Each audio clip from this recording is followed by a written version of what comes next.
ऐसी ही बेहतरीन कहानियाँ सुनने के लिए केपी नॉवल चैनल को लाइक, शेयर और सब्सक्राइब करें। आने वाली कहानियों के बारे में जानने के लिए हमारे टेलीग्राम से जुड़ें। लिंक डिस्क्रिप्शन में है। Beat ties use were at the beginning and get 10 times feedback. अध्याय 41, लाभ और शांति दोनों की तलाश। तंबू के अंदर रोलिन की नज़र किसी दुर्लभ खजाने पर टिकी हुई थी, क्योंकि वह जियाओजे को सिर से पैर तक आंक रही थी। इसे अब सिर्फ प्रतिभा नहीं कहा जा सकता, उसने अभी अभी भविष्य के शीर्ष स्तर के शक्तिशाली खिलाड़ी की भर्ती की थी। 12 वर्षीय ग्रैंड फाइटर कनान अकादमी के पूरे इतिहास में कोई भी छात्र कभी भी इस स्तर तक नहीं पहुंचा था, जबकि अन्य प्रतिभाशाली लोगों में भविष्य में मजबूत बनने की क्षमता हो सकती है। वर्तमान जियाओजे का मजबूत बनना तय था। ऐसी ईर्ष्यापूर्ण प्रतिभा बिना किसी बाधा के शिखर तक पहुंचने के लिए पर्याप्त थी। ओह छोटे आदमी, जियाओजे, तुमने वाकई मुझे बहुत बड़ा आश्चर्य दिया है। इस समय रोलिन ने अपना पता बदल दिया। जियाओजे स्पष्ट रूप से उसके स्तर का अभ्यासी था और छोटा आदमी शब्द का उपयोग करने से उकसावे का संकेत मिलता था। जियाओजे चुपचाप मुस्कुराया और रोलिन ने भी उसका मतलब समझा, दूसरों को संबोधित करते हुए। बाद के पंजीकरण आप संभालेंगे, मौके पर अनुशासन बनाए रखें और मेरे लिए परेशानी खड़ी न करें। अपने छात्रों को निर्देश देने के बाद रोलिन ने जियाओजे की ओर देखा। चलो जियाओजे, चलो निजी तौर पर बात करने के लिए एक जगह ढूंढते हैं। जियाओजे ने जियाओ जुन और छोटे डॉक्टर को इशारा किया, ये संकेत देते हुए कि उन्हें चिंता करने की जरूरत नहीं है। भीड़ की ईर्ष्यालु निगाहों के नीचे जियाओजे जल्दी से शिक्षक रोलिन का पीछा किया। नाटक। उसके पीछे एक कदम चलकर वह चला गया। एक बार जब रोलिन और जियाओजे के आंकड़े गायब हो गए तो तंबू फट गया। तंबू के अंदर अनगिनत विस्मयादिबोधक और चर्चाएं गूंज उठीं। आम सहमति जियाओजे की विशिष्ट ताकत थी, वास्तव में वह क्या थी? जियाओ जुन और छोटे डॉक्टर जो तंबू में रहे भी सभी के ध्यान का केंद्र बन गए। जियाओ यू के अच्छे दोस्तों ने उन्हें घेर लिया और जियाओजे की खास ताकत के बारे में उनसे पूछा। हालांकि वे दोनों चुप रहे और लड़कियों द्वारा उन्हें मनाने की कोशिशों के बावजूद मुस्कुराते रहे। आखिरकार जियाओ यू ने जियाओ जुन और छोटे डॉक्टर को बचाने के लिए दौड़ लगाई और अपने शरीर का इस्तेमाल करके उन्हें भीड़ से अलग किया। एक कोने में पहुंचकर जियाओ यू अपनी जिज्ञासा को रोक नहीं पाए। चचेरी बहन जियाओजे की ताकत, आखिर यह क्या है? शिक्षिका रोलिन ने अपना संयम क्यों खो दिया? जियाओ जुन ने अपने चेहरे पर गर्व भरी मुस्कान बिखेरी और जियाओ यू की उम्मीद भरी निगाहों के जवाब में अपना सिर हिलाया। चचेरे भाई, आपके लिए बेहतर होगा कि आप जियाओजे से खुद पूछें, क्या ये ज्यादा महत्वपूर्ण नहीं होगा अगर वह आपको व्यक्तिगत रूप से बताए? अपनी आंखें घुमाते हुए जियाओ यू जानती थी कि उसे अपने चचेरे भाई के मुंह से जियाओजे की ताकत नहीं मिलेगी, लेकिन जियाओजे से सीधे पूछने पर उसे फिर से नकार दिया जा सकता था। टेंट के अंदर की हलचल ने नए आए नए छात्रों को भी थोड़ा चिंतित कर दिया। क्या ये टेंट वास्तव में नामांकन समारोह के लिए पंजीकरण बिंदु था? हालांकि टेंट के अंदर जो कुछ हुआ था उसे जानने के बाद वे नए लोग भी सदमे में आ गए, खासकर जियाओ जुन, जिसने सबसे ज्यादा ध्यान आकर्षित किया। सबसे रहस्यमय जियाओजे उस समय टेंट में मौजूद नहीं था। जियाओ जुन, जो जियाओजे के अधीन सबसे उत्कृष्ट थी, ध्यान का केंद्र बन गई। आखिरकार वह एक प्रतिभाशाली व्यक्ति था जो एस रैंक क्षमता को पार कर गया था। हालांकि जियाओ जुन लड़कियों से घिरी हुई थी और कोई भी उसके पास जाने की हिम्मत नहीं कर रहा था। दूसरी तरफ जियाओजे रोलिन का पीछा करते हुए एक सुनसान जगह पर चला गया। रोलिन ने अपनी बाहें पार की, उसकी आंखें अभी भी जियाओजे को देख रही थीं। इस व्यक्ति ने कैसे साधना की? 12 साल की उम्र में एक महान योद्धा। इसने रोलिन को महसूस कराया कि उसकी साधना के वर्ष एक मजाक थे। शिक्षक रोलिन, क्या आप मुझे अजीब नज़रों से देखना बंद कर सकते हैं? मैं आपके पीछे यहाँ इसलिए आया हूँ ताकि मुझे राक्षस की तरह न देखा जाए। हे, बस मैंने इसे जोर से नहीं कहा, अन्यथा हर कोई आपको एक राक्षस के रूप में देखेगा। रोलिन ने अतिशयोक्ति से कहा। टस्क, 12 साल की उम्र में एक महान योद्धा, मुझे अभी भी इस पर विश्वास नहीं हो रहा है। ये ठीक इसी वजह से है कि मैं अपनी असली ताकत को उजागर नहीं करना चाहता। जियाओजे ने कंधे उचकाए और कहा, कृपया मेरी असली ताकत का खुलासा न करें शिक्षक रोलिन। मैं केवल ये वादा कर सकता हूं कि अप्रासंगिक लोगों को नहीं बताऊंगा, लेकिन मुझे अकादमी के प्रिंसिपल को सूचित करना होगा। रोलिन ने एक पल के लिए सोचा, फिर आगे समझाया। आखिरकार कनान अकादमी के इतिहास में सबसे प्रतिभाशाली छात्र के रूप में आपकी प्रशिक्षण पद्धति प्रिंसिपल द्वारा तय की जानी चाहिए। जियाओजे ने जानबूझकर सिर हिलाया और मुस्कुराते हुए कहा, मैं स्वाभाविक रूप से इसे समझता हूँ। मैं बस बहुत अधिक ध्यान आकर्षित नहीं करना चाहता। मैं अभी भी अकादमी के प्रशिक्षण में बहुत रुचि रखता हूँ। मैं देख सकता हूँ कि आप अकादमी से उच्चतम स्तर का प्रशिक्षण चाहते हैं, लेकिन बहुत अधिक परेशानी से भी बचना चाहते हैं। ऐसा लग रहा था कि रोलिन ने जियाओजे के विचारों को समझ लिया था। अन्यथा जियाओजे केवल 3 सितारा लड़ाकू होने का दावा कर सकता था और वह जांच करने की जहमत नहीं उठाती। लेकिन ठीक इसलिए क्योंकि जियाओजे ने उसे अपनी ग्रैंड फाइटर ताकत बताई थी, वह कनान अकादमी का मजबूत प्रशिक्षण प्राप्त करना चाहता था। दोनों कुछ देर तक बातें करते रहे और उनका रिश्ता और भी गहरा हो गया। रोलिन ने अपना पता बदलकर फिर से छोटा आदमी रख लिया और जियाओजे को प्यार से देखा। जियाओजे को थोड़ा अभिभूत महसूस कराते हुए, अहम शिक्षक रोलिन, आपके जाने से पहले मेरा एक और अनुरोध है, मुझे उम्मीद है कि आप इसे स्वीकार करेंगे। ओह, आपका क्या अनुरोध हो सकता है छोटे आदमी? बस कह दो, रोलिन ने साहपूर्वक कहा, क्योंकि ऐसी प्रतिभा को भर्ती करना उसके लिए पहले से ही एक उपलब्धि थी। ये प्रशिक्षक के अगले स्तर पर उसकी पदोन्नति के लिए बाधाओं को दूर करेगा। रोलिन को इतना उदार देखकर जियाओजे ने जल्दी से अपना अनुरोध किया। मैं चाहता हूं कि शिक्षक रोलिन नामांकन अवधि के दौरान अस्थायी रूप से जियाओ परिवार में रहें। जाने से पहले मैं परिवार के लिए कुछ करना चाहता हूं। जियाओजे ने अपना अनुरोध स्पष्ट किया और रोलिन तुरंत समझ गया। कनान अकादमी 3 प्रमुख साम्राज्यों से अलग एक स्वतंत्र बल के रूप में आमतौर पर नामांकन स्थान की शक्तियों के साथ संबद्ध नहीं होगी। इसके अलावा चूंकि रोलिन नामांकन प्रशिक्षक थी, इसलिए अनगिनत लोग उससे कृपा करने की कोशिश करते थे। कई शक्तियां अपने बच्चों को कनान अकादमी भेजने के लिए रोलिन के हाथ का उपयोग करने की उम्मीद करती थीं। जियाओजे की ओर देखने के बाद रोलिन ने बिना किसी हिचकिचाहट के सिर हिलाया और सहमति व्यक्त की। केवल 7 दिनों के लिए जियाओ परिवार में रहने से बाहरी दुनिया को एक संकेत मिलेगा। इसमें अन्य शक्तियों को कोई महत्वपूर्ण सहायता या सत्ता का दुरुपयोग शामिल नहीं होगा। ठीक है, लेकिन मैं किसी भी शक्ति से नहीं मिलूंगा। मैं बस छात्र के घर पर रहने जा रहा हूं, क्या तुम समझ रहे हो? जियाओजे ने सिर हिलाया और बस इतना ही काफी था। सिर्फ रोलिन का जियाओ परिवार में रहना ही उथन शहर की कई शक्तियों को जियाओ परिवार का पक्ष लेने के लिए पर्याप्त होगा। तो ठीक है शिक्षक रोलिन, मैं अब विदा लेता हूं और जियाओ परिवार में आपके लिए आवास की व्यवस्था करता हूं। जियाओजे ने विनम्रता से सिर झुकाया और फिर वापस जाते हुए चला गया। रोलिन ने जियाओजे को जाते हुए देखकर मुस्कुराए। इस छात्र में न केवल अद्वितीय प्रतिभा थी, बल्कि लोगों से व्यवहार करने में भी उसका व्यवहार बेदाग था। जियाओजे टेंट में वापस आया और जियाओ जुन और छोटे डॉक्टर के साथ चला गया। साथ ही उसने जियाओ यू को निर्देश दिया कि वह टीचर रोलिन को जियाओ परिवार में वापस लाना याद रखे। खबर मिलने पर परिवार के उच्च स्तरीय सदस्यों ने कड़े और व्यवस्थित तरीके से व्यवस्था की। वे निश्चित रूप से टीचर रोलिन को घर जैसा सहज महसूस कराएंगे। अध्याय 42 7 दिन। 7 दिन, क्या तुम्हें पता है कि मैंने ये 7 दिन कैसे बिताए? शाम को जियो झान ने जियो परिवार के सभी वरिष्ठ सदस्यों का नेतृत्व किया, जो गेट के बाहर खड़े थे। उनकी आंखें प्रत्याशा से भरी हुई थीं। जियोजे ने जिस व्यक्ति का उल्लेख किया था, उसके आने की प्रतीक्षा कर रही थीं। उसके पीछे खड़े जियो परिवार के वरिष्ठ सदस्य अभी भी कुछ हद तक अविश्वसनीय थे। कनान अकादमी का प्रशिक्षक, जिसने हमेशा एक उच्च पद बनाए रखा था, वास्तव में जियो परिवार में रहने वाला था। अगर ये शब्द जियोजे के मुंह से नहीं निकले होते तो शायद वे इस पर विश्वास नहीं करते। लेकिन अब जियोजे के पास जियो परिवार के भीतर महत्वपूर्ण अधिकार था। इस अवधि के दौरान जियो झान निष्क्रिय नहीं था। जियोजे के अपने 9 सितारा लड़ाकू शक्ति के शुरुआती प्रदर्शन का लाभ उठाते हुए और ग्रैंड एल्डर के साथ संघर्ष के दौरान एक पाई को चित्रित करने की तरह जियो परिवार के वंशजों के लिए एक शानदार भविष्य का चित्रण करते हुए उन्होंने कबीले के नेता के रूप में अपनी स्थिति को सफलतापूर्वक सुरक्षित कर लिया। जियो परिवार के अन्य बुजुर्गों और वरिष्ठ सदस्यों की शक्ति को बहुत कमजोर कर दिया।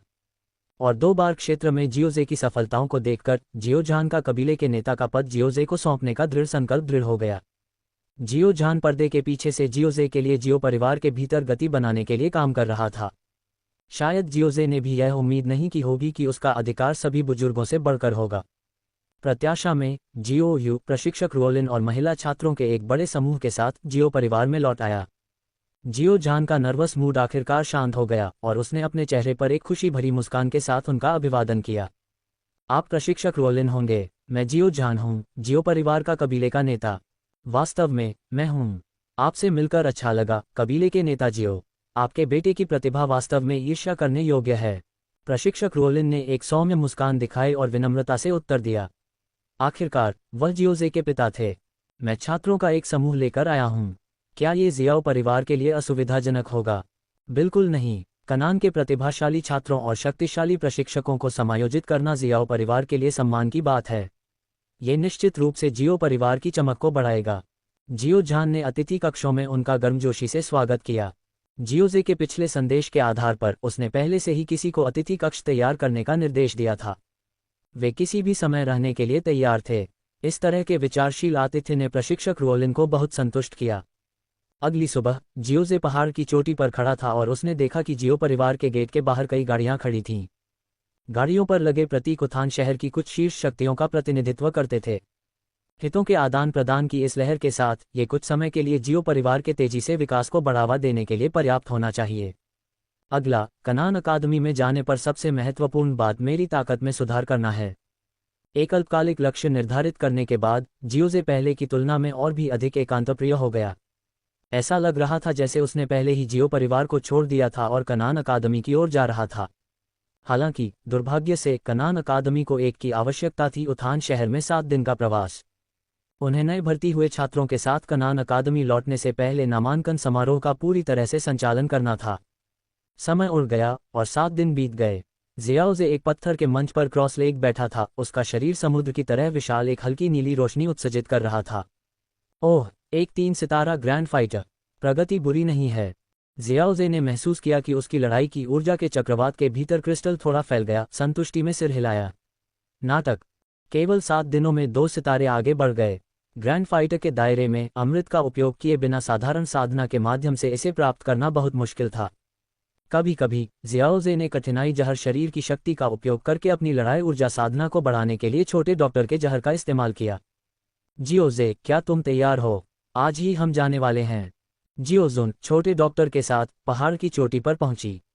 जियोजे की धीमी गति को महसूस करते हुए वह अंदर ही अंदर आहें भरने से खुद को नहीं रोक पाए। शुरुआती चरणों में असाधारण प्रतिभा और कठिनाई विश शरीर की तीव्र साधना प्रगति के साथ साधना का एक दिन दूसरों के लिए कई वर्षों के बराबर था। मैं तैयार हूँ। जियो परिवार से लेने के लिए कुछ खास नहीं है। विदाई बहुत पहले ही हो चुकी थी और अब फिर से आना थोड़ा बनावटी लगेगा। जियोजे ने अपनी मांसपेशियों को खींचा और अपनी आभा को पूरी तरह से नियंत्रित किया, एक साधारण युवा की तरह दिखाई दिया। चलो चलते हैं, प्रशिक्षक रोलिन से मिलते हैं। वे तीनों गेट पर पहुंचे और पाया कि जियोयू पहले से ही वहां इंतजार कर रहा था। जियोजे और अन्य लोगों को देखकर वह जल्दी से लंबे कदमों से आगे बढ़ी। आखिरकार मैं तुम तीनों से मिल ही गई। तुम इन 7 दिनों में भूतों की तरह मायावी रहे हो, पूरी तरह से अगम्य। जियाओयू ने अतिशयोक्ति से कहा, हालांकि अगर कोई उन्हें ढूंढना चाहे तो वे पीछे के पहाड़ पर जा सकते हैं। लेकिन जियाओयू भी बेकार नहीं बैठा था, बस जियाओजी और दूसरों को ढूंढने जा रहा था। हा, साधना में डूबा हुआ। कृपया हमें माफ करें चचेरे भाई जियाओयू। तुम लोगों ने अच्छा किया, छिपे और शांत रहे। दूसरी ओर मैं प्रशिक्षक रोलिन द्वारा घसीटा गया था। ये 3 दिन नए छात्रों के पंजीकरण में व्यस्त रहे। वे चारों चौराहे की ओर बढ़े। जियाओयू ने रास्ते में जियाओजी और अन्य लोगों के सामने अपनी कुंठाएं व्यक्त कीं। जियाओजी ने जियाओयू की शिकायतों को सुनकर मुस्कुराया। जैसे ही वे चौराहे के पास पहुंचे, जियाओयू ने समझदारी से अपना मुंह बंद कर लिया। मुझे लगा कि जब तक हम चौराहे पर नहीं पहुंच जाते तब तक तुम अपनी भड़ास निकालते रहोगे। जियाओजुन ने ठहाका लगाया और जियाओयू ने अपनी आंखें घुमाते हुए उत्साहहीनता से कहा, हालांकि प्रशिक्षक रोलिन विनम्र हैं, मैं उनके सामने शिकायत नहीं कर सकता, अन्यथा मेरी गांड मुसीबत में पड़ जाएगी। वे चारों चौराहे पर पहुंचे और देखा कि कनान अकादमी की नामांकन टीम अंतिम तैयारियां कर रही थी। आखिरकार तीनों को आते देखकर प्रशिक्षक रोलिन ने राहत की सांस ली। आखिरकार तुम तीनों आ ही गए। अगर आप ऐसा नहीं करते तो मुझे लगता कि आप हमें छोड़कर चले जाएंगे। माफ करें प्रशिक्षक रोलिन, हम वास्तव में हमेशा से जियाओ परिवार के पीछे पहाड़ों में रह रहे हैं। कनान अकादमी सीखने के लिए एक पवित्र स्थान है, हम तुम्हें कैसे रोक सकते हैं। जियोजे की बातें सुनकर प्रशिक्षक रोलिन का चेहरा आखिरकार थोड़ा हल्का हुआ। अब उसे समझ में आया कि शांति की तलाश से जियोजे का क्या मतलब था। उसे उम्मीद थी कि जब वे अकादमी पहुंचेंगे तो वह कक्षाएं नहीं छोड़ेगा। प्रशिक्षक रोलिन ने तीनों से अंतिम तैयारियों में मदद करने को कहा। जियोजे मदद करने के लिए एक निश्चित स्थान पर गया, जब अचानक अकादमी की वर्दी में एक काले रंग का व्यक्ति बाहर आया और उसे पुकारा। जियोजे हैरान हुए बिना नहीं रह सका। क्या मैं तुम्हें जानता हूँ सीनियर? जियोजे ने इस काले रंग के व्यक्ति को देखा, ये सोचकर कि क्या वह टैगोर रेगिस्तान से भर्ती किए गए छात्रों में से एक था। ये सुनकर काले रंग के व्यक्ति का चेहरा स्पष्ट रूप से गुस्से से भर गया। 7 दिन, क्या तुम्हें पता है कि मैंने ये 7 दिन कैसे बिताए? 7 दिन, और साथ ही यह कुछ हद तक जानी पहचानी आवाज जियाओजे को याद दिलाती है। क्या ये रॉड नहीं था सीनियर छात्र? जियाओजे ने रॉड को ऊपर से नीचे तक देखा।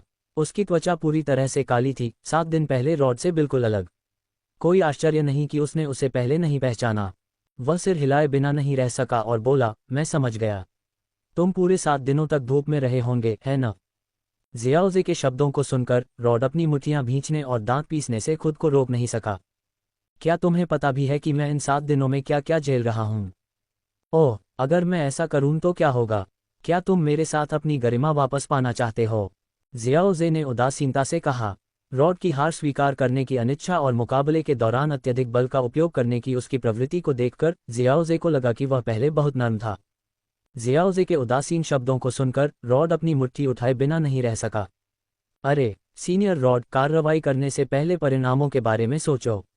अगर इस बार तुम्हें गंभीर चोट लग गई तो यात्रा की थकावट से उबरने में ज्यादा समय लगेगा। ये सुनकर रॉड का शरीर अनायास ही अकड़ गया, निगलने में मुश्किल हो रही थी। जियाओजे के शब्दों ने उसके घावों को जगा दिया। उसे फिर से सीने में तेज दर्द महसूस हुआ, हालांकि वह पहले ही ठीक हो चुका था। फिर भी दर्द क्यों हो रहा था? वरिष्ठ रॉड, याद रखो, आत्म जागरूकता एक व्यक्ति के लिए जरूरी है। रॉड ने उदास होकर आह भरी और मुंह फेर लिया। अध्याय 43, ब्लैक हॉर्न डोमेन को पार करना, एक उदाहरण बनाना। जियाओजे ने आलस से हाथ फैलाया क्योंकि वे आखिरकार ब्लैक हॉर्न डोमेन के बाहरी इलाके में पहुंच गए। यहाँ पहले से ही कई नामांकन दल तैनात थे। कनान अकादमी द्वारा विभिन्न देशों से भर्ती किए गए कई छात्र छोटे शहर में रह रहे थे। ये छोटा शहर कनान अकादमी के लोगों द्वारा नियंत्रित है और नामांकन दलों को समायोजित करने के लिए उपयोग किया जाता है। प्रशिक्षक रोलिन समूह के सामने आए और सभी को समझाया। ब्लैक हॉर्न डोमेन अराजकता और नरसंहार से भरा एक अंधेरा स्थान है, जहां कोई भी आसानी से आपदाओं और विपत्तियों का सामना कर सकता है। एक बार जब सभी नामांकन दल वापस आ जाएंगे तो हमें अकादमी के विशेषज्ञों द्वारा कनान अकादमी ले जाया जाएगा। हमारे पास अभी भी कुछ समय है। आप इस छोटे से शहर का पता लगा सकते हैं। इस शहर में हर जगह से नामांकन दल आते हैं और हो सकता है कि यहाँ आपकी रुचि की चीज़ें हों। बेझिझक एक नज़र डालें। याद रखें, इस शहर में लड़ाई की अनुमति नहीं है। प्रशिक्षक रोलिन की अभिव्यक्ति गंभीर थी क्योंकि उसने अपना अंतिम वाक्य समाप्त किया और छात्रों को तितर-बितर होने देने के लिए अपना हाथ हिलाया। जियाओजे, जियाओजोन, छोटे डॉक्टर और अन्य लोग वहां से नहीं गए बल्कि प्रशिक्षक रोलिन के साथ ही रहे। प्रशिक्षक रोलिन, आपको क्या लगता है कि ब्लैक हॉर्न डोमेन को पार करने और कनान अकादमी तक पहुंचने में कितना समय लगेगा? जियाओजे ने पूछा। क्यों, क्या आप पहले से ही कनान अकादमी के दृश्यों को देखने के लिए उत्सुक हैं? प्रशिक्षक रोलिन ने मुस्कुराते हुए कहा। एक पल सोचने के बाद उसने सोचा, आमतौर पर हमें अपेक्षाकृत देर से आने वाला माना जाता है और नामांकन दल 2 दिनों के भीतर इकट्ठा हो जाने चाहिए। अकादमी के विशेषज्ञों के अनुरक्षण के साथ भी ब्लैक हॉर्न डोमेन को पार करना कोई आसान बात नहीं है। प्राकृतिक आपदाएं एक बात है, लेकिन सैकड़ों या हजारों डाकुओं का सामना करना एक वास्तविक समस्या होगी। रूढ़िवादी रूप से इसमें लगभग 10 दिन लगेंगे। जियाओजे ने सिर हिलाया। वह सड़क पर रहते हुए अच्छी तरह से खेती नहीं कर सकता था, मुख्य रूप से बहुत अधिक आंदोलन के साथ अनावश्यक परेशानी को आकर्षित करने के डर से। एक बार जब वे कनान अकादमी पहुंच गए तो वह खेती पर ध्यान केंद्रित करने में सक्षम होगा। जैसा कि उसे याद था, कनान अकादमी में एक विशाल और अंतहीन पिछला पहाड़ था। कनान अकादमी का मुख्य आंतरिक प्रांगण भी उस अंतहीन पीछे के पहाड़ में छिपा हुआ था। समय जल्दी बीत गया। सुबह सुबह सभी टीमों की गिनती करने के बाद एक बूढ़े आदमी के पंख थोड़े फड़फड़ाए और वह हवा में उड़ गया। नामांकन टीमें सभी यहाँ हैं। आपके पास सामान पैक करने के लिए आधे घंटे का समय है और उसके तुरंत बाद हम चले जाएंगे। लड़ाई की ऊर्जा से भरी उसकी आवाज़ पूरे शहर में गूंज उठी। जियाओजे ने अचानक अपनी आंखें खोली और बिस्तर से उठ गया। वह पिछले 2 दिनों से पूरे कपड़े पहने हुए सो रहा था। यात्रा करते समय सावधान रहना और बहुत अधिक ध्यान आकर्षित न करना बेहतर था। अन्य 2 बिस्तरों पर छोटे डॉक्टर और जियाओजुन भी एक के बाद एक जाग गए। हम आखिरकार ब्लैक हॉर्न डोमेन को पार करने जा रहे हैं। मैं कनान अकादमी में अभ्यास शुरू करने के लिए इंतजार नहीं कर सकता, जियोजुन ने मुस्कुराते हुए कहा। जियोजी के बाहर जाने के बाद जब वे कमरे से बाहर निकले तो उनका स्वागत एक जीवंत दृश्य ने किया, जिसमें कई लोग सामान पैक कर रहे थे।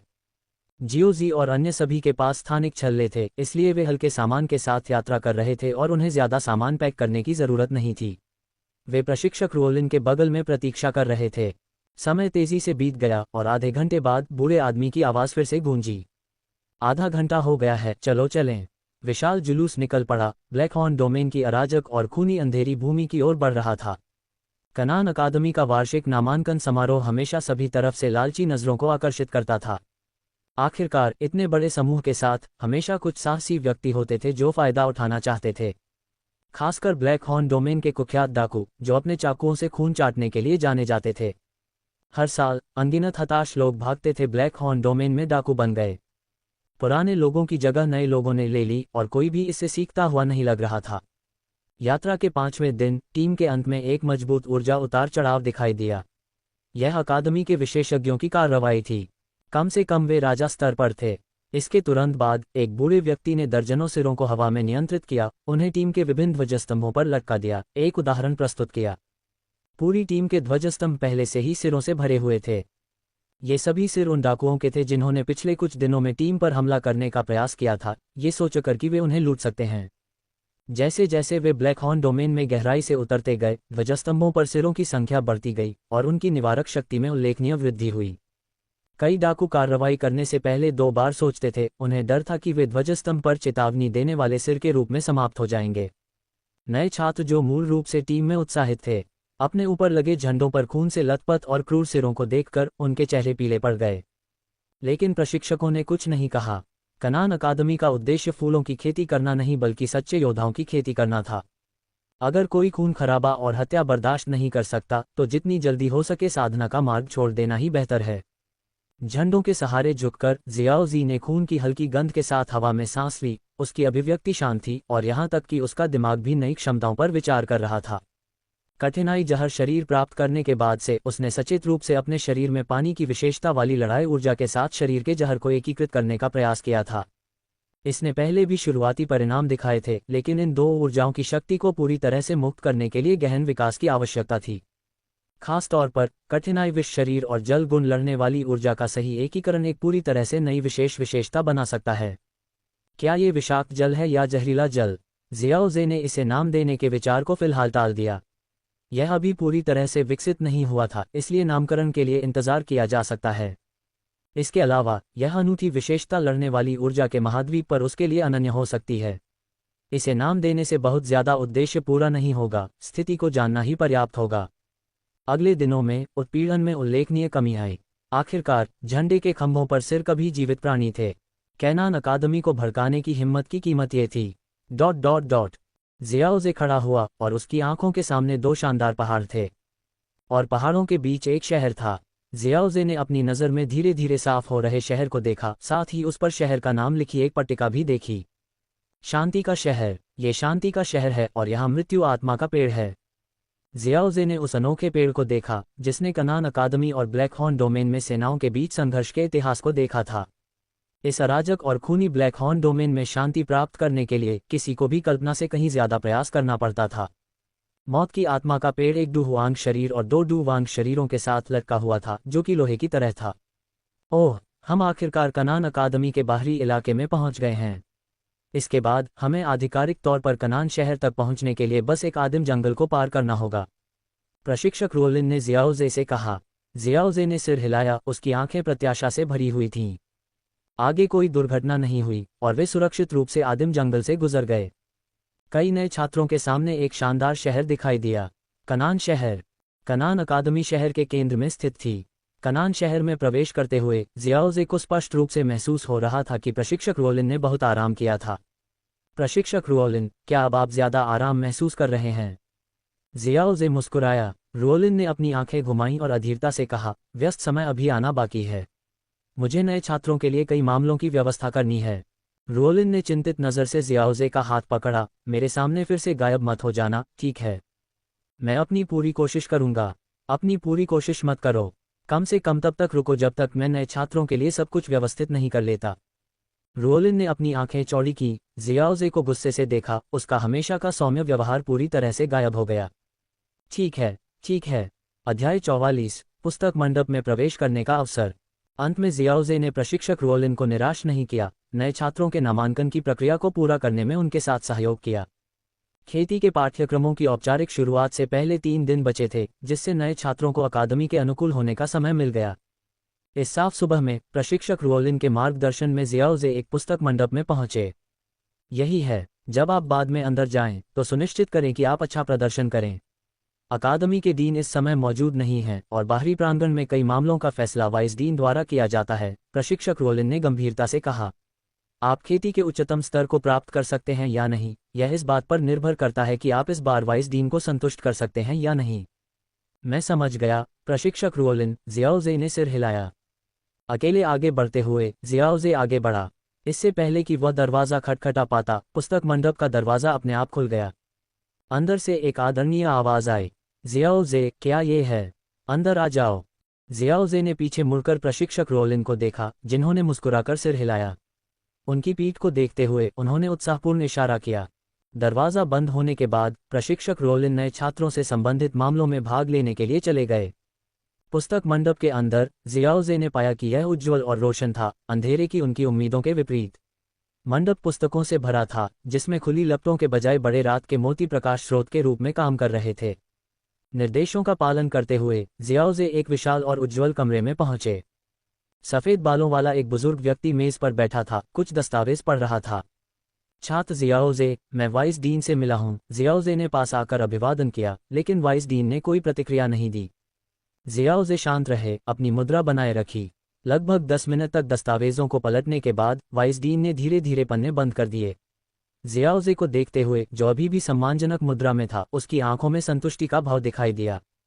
शांत, संयमित और सम्मानजनक, दस्तावेजों में वर्णित जैसा कुछ भी नहीं, बस एक 12 वर्षीय लड़का। ठीक है युवक, अब तुम आराम कर सकते हो। उस मुद्रा में रहना थका देने वाला रहा होगा। मैं हूँ कियान हूँ, कनान अकादमी का उपडीन। बूढ़े आदमी की आवाज़ में मनोरंजन का भाव था। जियाओजे ने सीधा होकर उपडीन को शांति से देखा।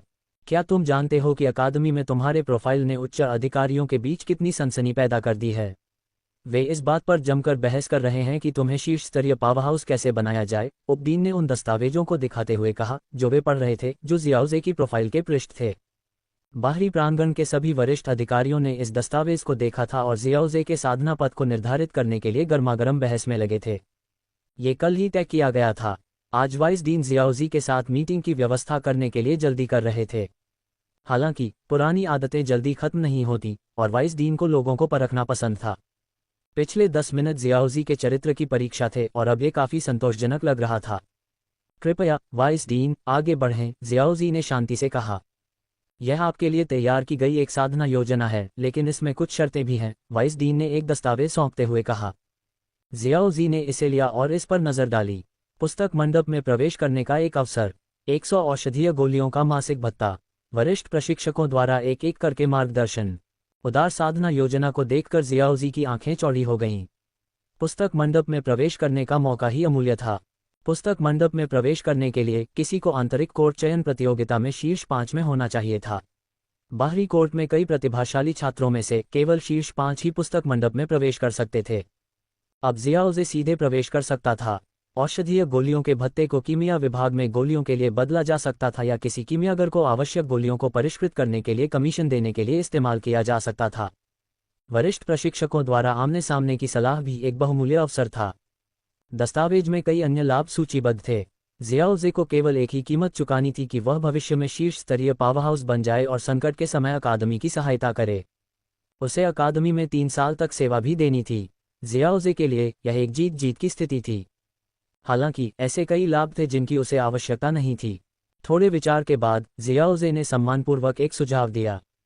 ओह, आपने अभी तक इन लाभों का आनंद नहीं लिया है और आप बदलाव करना चाहते हैं। ये हम पुराने लोगों द्वारा प्रस्तावित विचार हैं, वाइस डीन ने हंसते हुए कहा। खांसी, मेरा मतलब यह नहीं था वाइस डीन। ये सिर्फ इतना है कि कुछ पहलू मेरे व्यक्तित्व और परिस्थितियों से बिल्कुल मेल नहीं खाते, जियाओजे ने समझाया। आगे बढ़ो, वाइस डीन ने आह भरी। उन्होंने इस योजना को डिजाइन करने में लंबा समय लगाया था और अब जियाओजे इसे बदलना चाहता था। मैं पुस्तक मंडप में प्रवेश करने का एक और अवसर जोड़ना चाहता हूँ। मैं इसके लिए अन्य लाभ छोड़ने को तैयार हूँ, जियाओजे ने प्रस्ताव रखा। हाँ, तुम बहुत चतुर हो।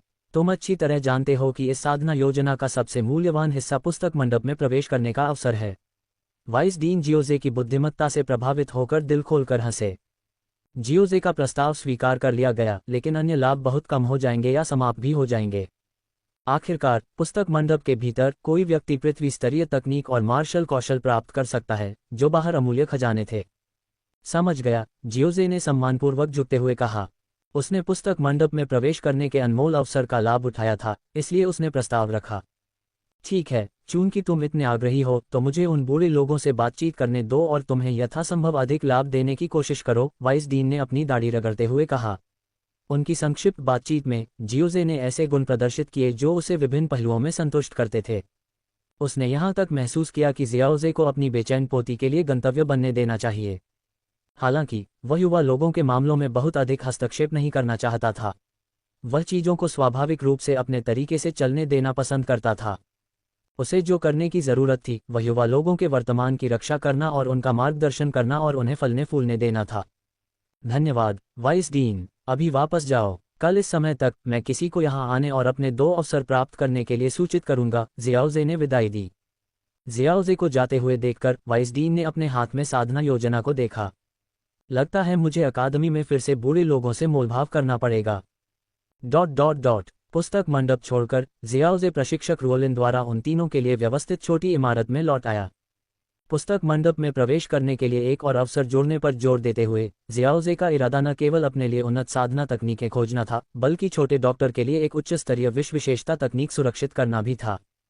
छोटे डॉक्टर द्वारा वर्तमान में उपयोग की जाने वाली तकनीक जियाओ जुनर से प्राप्त की गई थी, अन्यथा वह अभी भी डू मास्टर स्तर पर अटकी हुई होती। साधना तकनीकों के अलावा जियाओजे को अन्य लाभों की बहुत ज़रूरत नहीं थी। उसके पास पहले से ही जियाओ जुनर द्वारा प्रदान किए गए युद्ध कौशल थे, जो इस स्तर पर उसके लिए पर्याप्त से अधिक थे। इमारत में लौटने पर जियाओजे ने दूसरों को इस मामले के बारे में बताया, जिससे उनकी प्रशंसा और ईर्ष्या हुई। अध्याय 45, इच्छा के अनुसार लौटना, पृथ्वी स्तरीय तकनीकें। अगले दिन जियाओजी ने वाइस डीन द्वारा भेजे गए व्यक्ति का पुस्तक मंडप में पीछा किया। दूसरों को विदा करने के बाद वाइस डीन ने मुस्कुराते हुए जियाओजी से कहा, आपका प्रस्ताव स्वीकृत हो गया है। आपके पास पुस्तक मंडप में प्रवेश करने के 2 अवसर हैं, लेकिन अन्य साधना लाभ कम हो जाएंगे या रद्द भी हो जाएंगे। जियाओजी ने शांति से सिर हिलाया और वाइस डीन द्वारा दी गई सामग्री को स्वीकार कर लिया। यह उसकी कल्पना से कहीं बेहतर था। कम से कम इस साधना लाभ में गोलियों के लिए दूसरा सबसे कीमती भत्ता रद्द नहीं किया गया था। क्या आप अब पुस्तक मंडप में प्रवेश करने जा रहे हैं? हाँ, मुझे उन्नति के लिए उन्नत तकनीकों की आवश्यकता है। वाइस डीन ने समझ में सिर हिलाया और अपने पीछे की दीवार को लापरवाही से थपथपाते हुए उठ खड़ा हुआ। हिलती हुई दीवार की धीमी गड़गड़ाहट की आवाज़ के साथ जियाओजी की आंखों के सामने एक अंधेरा प्रवेश द्वार दिखाई दिया। मेरे पीछे आओ। शांत रहने वाले जियाओजे की ओर देखते हुए वाइस डीन को और भी संतुष्टि महसूस हुई। बदलती परिस्थितियों में शांत रहना वास्तव में एक दुर्लभ गुण था। जैसे जैसे दोनों गलियारे से गुजर रहे थे, दीवारों में जड़े बड़े बड़े रात के मोती रोशनी प्रदान कर रहे थे। साथ ही वाइस डीन ने जियाओजे को कुछ बातों पर ध्यान देने और पुस्तक मंडप में प्रवेश करने के नियमों की याद दिलाई। धीरे धीरे आगे रोशनी दिखाई दी और जियाओजे आगे बढ़ा। चमकदार रोशनी ने जियाओजे को अपनी आंखें थोड़ी सिकुड़ने पर मजबूर कर दिया। उसके सामने का दृश्य एक बंद घाटी था। ऊपर देखने पर वह अंत नहीं देख पा रहा था, मानो पहाड़ अनंत ऊंचाई तक फैला हो। 3 चट्टानों में एक विशाल और प्राचीन इमारत खड़ी थी, जो एक मोटी और प्राचीन आभा उत्सर्जित कर रही थी। इमारत के ऊपर लटकी पट्टिका पर शक्तिशाली स्ट्रोक के साथ लिखा था, पुस्तक मंडप। वाइस डीन ने जियाओजे को पुस्तक मंडप के बाहर लाया और खाली जगह की ओर झुक गया। कनान अकादमी के बाहरी प्रांगण साधना योजना के कर्मचारी आ गए हैं। कृपया दरवाज़ा खोलो। डूक्यूई के आवरण के नीचे हुकियान की आवाज़ घाटी और पहाड़ों के बीच गूंजती रही, जो लंबे समय तक बनी रही। जियाओजे ने पुस्तक मंडप के प्रवेश द्वार की ओर देखा, जहां 2 ग्रे रॉब वाले बुजुर्ग बैठे थे। वे पहले पूरी तरह से अदृश्य थे, जैसे कि वे अचानक प्रकट हुए हों। जियाओजे ने अपनी पलकें थोड़ी नीचे की और स्थिर खड़ा रहा। लगभग 10 मिनट बाद ही दोनों ग्रे रॉब वाले बुजुर्गों की पलकें थोड़ी झपकी, जिससे उनकी आंखें थोड़ी धुंधली दिखाई देने लगीं। दोनों ग्रे रॉब वाले बुजुर्गों ने एक साथ जियाओजे को देखा। उनकी आंखों में उनकी जांच स्पष्ट थी। जल्द ही उनकी आंखों में आश्चर्य का भाव देखा। ग्रे रॉब वाले बुजुर्गों में से एक ने सीधे पूछा, क्या मैं पूछ सकता हूँ, युवा मित्र, आपकी उम्र कितनी है? मैं जियाओजे हूँ, मैंने वरिष्ठों को देखा है। मैं 12 साल का हूँ, जियाओजे ने सम्मानपूर्वक उत्तर दिया। दोनों भूरे वस्त्र पहने बुजुर्गों ने एक ही समय में अपनी आंखों में आश्चर्य का भाव दिखाया। कोई आश्चर्य नहीं कि उन्होंने एक साधना योजना को सक्रिय किया जो कई वर्षों से निष्क्रिय थी। एक 12 वर्षीय 4 सितारा डू मास्टर निश्चित रूप से असाधारण प्रतिभा के साथ एक शीर्ष स्तरीय पावरहाउस बनने की ओर अग्रसर था। वास्तव में यात्रा के दौरान संचय के बाद जियाओजे ने कनान अकादमी में पहुंचने पर तुरंत 4 सितारा डू मास्टर बनने के लिए सफलता प्राप्त की। अब चलो अंदर चलते हैं, वाइस डीन ने जियाओजे को समझाया। यह एक डूजोंग पावरहाउस द्वारा स्थापित एक स्पेस लॉक है जिसमें अत्यंत मजबूत सुरक्षात्मक क्षमताएं हैं। यहाँ तक कि अगर वे इसका सामना करते हैं तो डूजोंग भी सुरक्षित रहेंगे। जियाओजी ने थोड़ा झुककर कहा, वाइस डीन, समझाने के लिए धन्यवाद। उनके सामने धीरे धीरे एक अंतरिक्ष द्वार बना। वाइस डीन के आगे चलने के साथ जियाओजी ने पीछे से कदम रखा और अंतरिक्ष द्वार में कदम रखा। धन्यवाद सर, फुकियान ने अपने हाथों को मोड़ते हुए कहा। यह हमारा कर्तव्य है, ग्रे रॉब वाले बुजुर्गों में से एक ने कर्कश स्वर में कहा, फिर चुप हो गया। फुकियान ने जियाओजी को निर्देश दिया, इस बार आपके पास प्रवेश करने के लिए 1 घंटा है और आप केवल एक आइटम निकाल सकते हैं। मैंने आपको पहले ही वर्जित चीज़ों के बारे में बता दिया है। इसे जबरदस्ती न करें ताकि अंत में खाली हाथ वापस न लौटना पड़े। जियाओजी ने सिर हिलाया और पूछा, क्या इस बार दोनों अफसरों को एक साथ रखा जा सकता है? मैं 2 वरिष्ठों को बार बार परेशान नहीं करना चाहता। फुकियान ने कुछ नहीं कहा। इस बिंदु पर वह निर्णय नहीं ले सका। ठीक है, समय 2 घंटे तक बढ़ा दिया गया है और आप 2 आइटम निकाल सकते हैं। ग्रे रॉब वाले बुजुर्गों में से एक ने बात की। जियाओजी ने उन्हें धन्यवाद दिया और आगे बढ़ गया। उसकी पलकें झुकी हुई थीं और उसने ऊपर की पट्टिका को नहीं देखा। पट्टिका में एक जादुई शक्ति थी जो किसी का ध्यान आकर्षित कर सकती थी। जियोजे ने अपने मूल इरादे पर कायम रहते हुए अपने दिल में एक वीरान आभा बनाए रखी, लेकिन इसका उस पर कोई असर नहीं हुआ। जब तक जियोजे की आकृति पुस्तक मंडप में प्रवेश नहीं कर गई, तब तक बाहर के 3 लोग आश्चर्य से एक दूसरे को देखने लगे। उन्होंने मूल रूप से जियोजे के विचलित होने तक प्रतीक्षा करने की योजना बनाई थी, फिर उसे याद दिलाते। अप्रत्याशित रूप से जियोजे पट्टिका से पूरी तरह प्रभावित था। इसने जियोजे के उनके मूल्यांकन में एक और परत जोड़ दी। बुजुर्गों, आपको क्या लगता है कि जियोजे कब तक बाहर आएगा और उसे कौन सी वस्तुएं मिलेंगी? थोड़ी देर प्रतीक्षा करने के बाद ऊब महसूस करते हुए फुकियान ने 2 ग्रे रॉब वाले बुजुर्गों से पूछा। 2 ग्रे रॉब वाले बुजुर्गों ने एक दूसरे को देखा। यदि वे आंतरिक कोर चयन प्रतियोगिता से शीर्ष 5 होते तो 2 ग्रे रॉब वाले बुजुर्ग शायद फुकियान को जवाब देने की जहमत भी नहीं उठाते।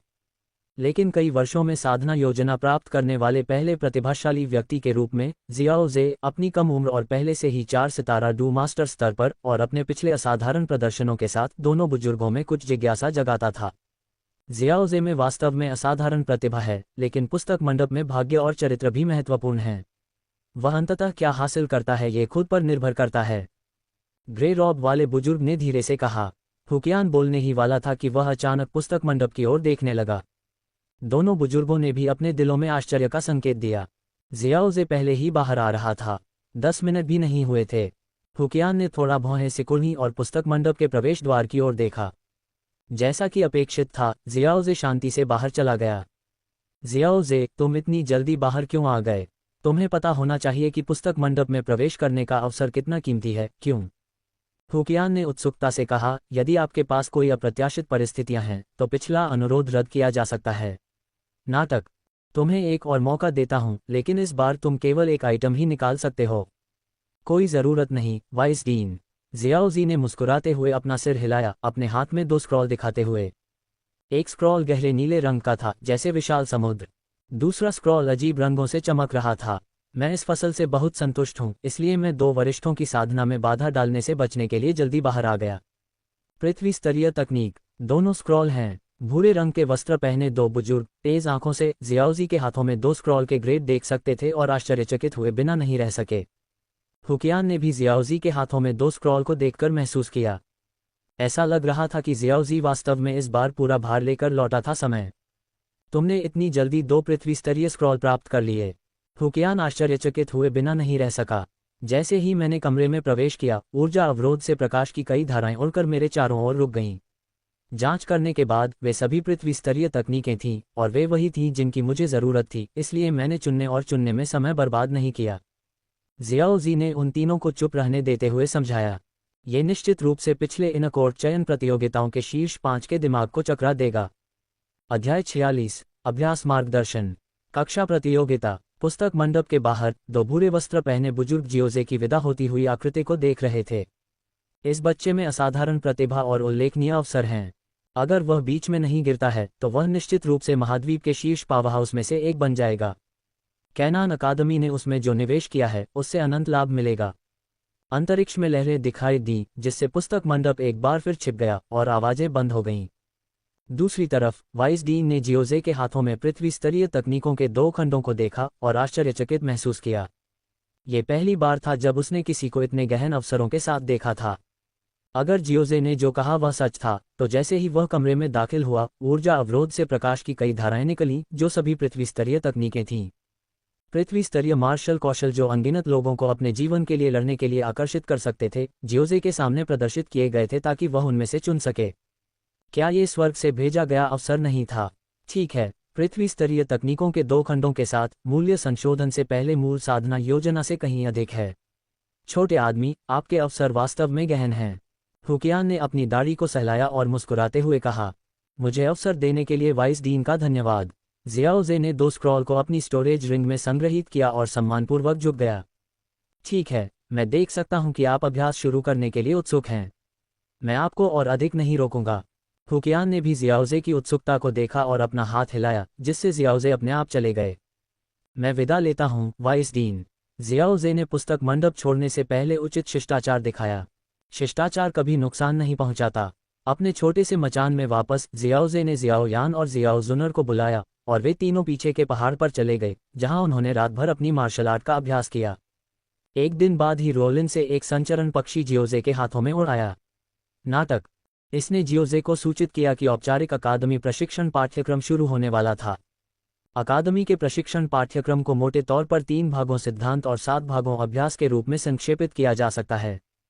यदि छात्रों को अपनी साधना में कठिनाइयों का सामना करना पड़ता है, तो वे अपने गुरुओं से भी परामर्श कर सकते हैं। सैद्धांतिक कक्षाओं में एक दिन भाग लेने के बाद जियोजे एक निष्कर्ष पर पहुंच गया। प्रशिक्षण पाठ्यक्रम मददगार थे, लेकिन बहुत ज्यादा नहीं। व्यवहारिक पाठ्यक्रम और भी ज्यादा मददगार थे। इसका लक्ष्य सैद्धांतिक कक्षाओं से प्राप्त ज्ञान को व्यवहारिक कौशल में प्रभावी रूप से अनुवाद करना था। लेकिन जियोजे के लिए उसकी वर्तमान अवस्था में उपयोगिता सीमित थी। व्यवहारिक पाठ्यक्रम के दौरान रोलिन ने छात्रों को स्पैरिंग के लिए जोड़ी बनाने की व्यवस्था की। जियोजुनर और जियोयान को जोड़ा गया, जबकि जियोजे को लंबे लाल बालों वाली एक लड़की को सौंपा गया। जियोजे, कृपया मेरा मार्गदर्शन करें। नमस्ते, आपसे मिलकर अच्छा लगा। कृपया मेरा मार्गदर्शन करें। दोनों ने एक दूसरे का विनम्रता से अभिवादन किया और लाल बालों वाली लड़की ने पहला कदम उठाया। जियाओजे ने एक तरफ हटकर लड़की के फैले हुए हाथ को थप्पड़ से दूर कर दिया। काफी मजबूत नहीं, अपनी हथेली में डुक्यूई को संघनित करने की कोशिश करो। जियाओजे ने अपने डुक्यूई के साथ निर्देश दिया और प्रदर्शन किया। लड़की एक पल के लिए झिझकी, फिर आश्चर्य से मुस्कुराई और जियाओजे की नकल करने लगी। हमला करने के लिए सही जगह ढूंढो। यहां तक कि मुकाबले में भी तुम्हें तेज, सटीक और निर्दयी होना चाहिए। महत्वपूर्ण बिंदुओं पर निशाना लगाना चाहिए। जियाओजे के हाथ ने लड़की की कलाई पर वार किया, जिससे वह एक पल में लाल हो गई। लेकिन लड़की दर्द से चिल्लाई या शिकायत नहीं की। उसने अपने होंठ काटे और जियाओजे के मार्गदर्शन का पालन करते हुए महत्वपूर्ण बिंदुओं पर हमला किया। 10 मिनट बाद जियाओजे के सामने वाली लड़की ने काफी प्रगति की थी। आसपास के छात्र इकट्ठा हो गए, उनके मुंह थोड़े खुले हुए थे, आंखें सदमे से भरी हुई थीं। मंच पर खड़ी रोलिन अपने आप को एक व्यंग्यात्मक मुस्कान के साथ अपना सिर हिलाने से रोक नहीं पाए। इस बच्चे का मार्गदर्शक बनना वाकई एक कठिन काम था। जब 15 मिनट पूरे हो गए तो जियाओजे रुक गया और उसके सामने बैठी लड़की हाँफ रही थी, उसका चेहरा लाल हो गया था। थोड़ा आराम करो, ज्यादा मत करो, जियाओजे ने कहा और आसपास के छात्रों में से एक महिला सहपाठी अचानक बोल पड़ी। जियाओजे, क्या तुम मेरे साथ मुकाबला करोगी?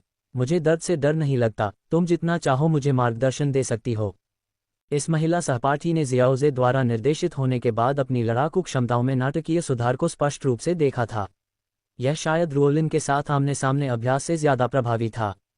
एक व्यक्ति के बोलने पर आसपास के अन्य छात्र पीछे नहीं रहना चाहते थे और वे भी बोलने लगे। जियाओजे, कृपया मेरे साथ मुकाबला करें। मैं कठोर और लचीला हूं, आपको पीछे हटने की चिंता करने की जरूरत नहीं है, बस जितना चाहें उतना मेरा मार्गदर्शन करें। जियाओजे, जब तक आप मेरा मार्गदर्शन करने के लिए तैयार हैं, मैं आपको कुछ लाभ दे सकता हूं। जैसे जैसे आसपास की आवाजें और भी ज्यादा बेमेल होती गईं, एक सुंदर आकृति तैरती हुई नीचे आई और जियाओजे के बगल में उतरी। जीवंत दृश्य तुरंत शांत हो गया। अपने चेहरे पर मुस्कान के साथ जियाओजुनर ने कहा, मैं अपनी ताकत बढ़ाने के लिए हर किसी की उत्सुकता को समझती हूं, लेकिन जियाओजे सिर्फ एक व्यक्ति है। एक ही समय में इतने सारे छात्रों का मार्गदर्शन करना उसके लिए भारी पड़ सकता है। कृपया गुरु की व्यवस्था सुनें। इससे शोरगुल वाला माहौल शांत हो गया। आखिरकार जियाओजुनर को नए छात्रों के इस बैच में सबसे मजबूत माना गया था। जहां तक जियाओजे की स्थिति का सवाल है, रोलिन ने सीधे वाइस डीन को रिपोर्ट की थी। इसलिए दूसरे छात्रों को जियाओजे की असली ताकत का पता नहीं था। लेकिन जियो जुनर की सुपर एस लेवल क्षमता की घोषणा पूरे अकादमी में हो चुकी थी। इसलिए कक्षा में जियो जुनर की प्रतिष्ठा बहुत अधिक थी। अन्य छात्रों ने असंतुष्ट भाव दिखाए और रोलिन ने भी हस्तक्षेप किया। भविष्य में जियोजे बारी बारी से सभी को एक बार मार्गदर्शन करेगा। जियोजे, क्या आपको कोई आपत्ति है? जियोजे ने अपना सिर हिलाया। वैसे भी उसे कक्षाओं में जाना था। इसके अलावा दूसरों का मार्गदर्शन करने से उसे कुछ सुधार भी मिलेगा। ओह, और अब से 10 दिन बाद एक कक्षा प्रतियोगिता होगी। प्रत्येक कक्षा प्रतियोगिता में कक्षा का प्रतिनिधित्व करने के लिए अपने सबसे मजबूत छात्र को भेजेगी। विजेता कक्षा को अगले वर्ष के लिए संसाधन सहायता मिलेगी। पिछले वर्षों में आमतौर पर प्रोफाउंड रैंक वाले छात्र जीतते थे, लेकिन इस साल अलग है। मैं येलो रैंक वाली कक्षा को जीतते देखना चाहता हूँ। रोलिन ने जियोजे और जियो जुनर को देखा, उसकी आंखों में अर्थ स्पष्ट था। अन्य छात्र अपनी किस्मत पर खुश थे। जियाओजे और जियाओ जुनर के साथ एक ही कक्षा में होना वास्तव में एक सम्मान की बात थी।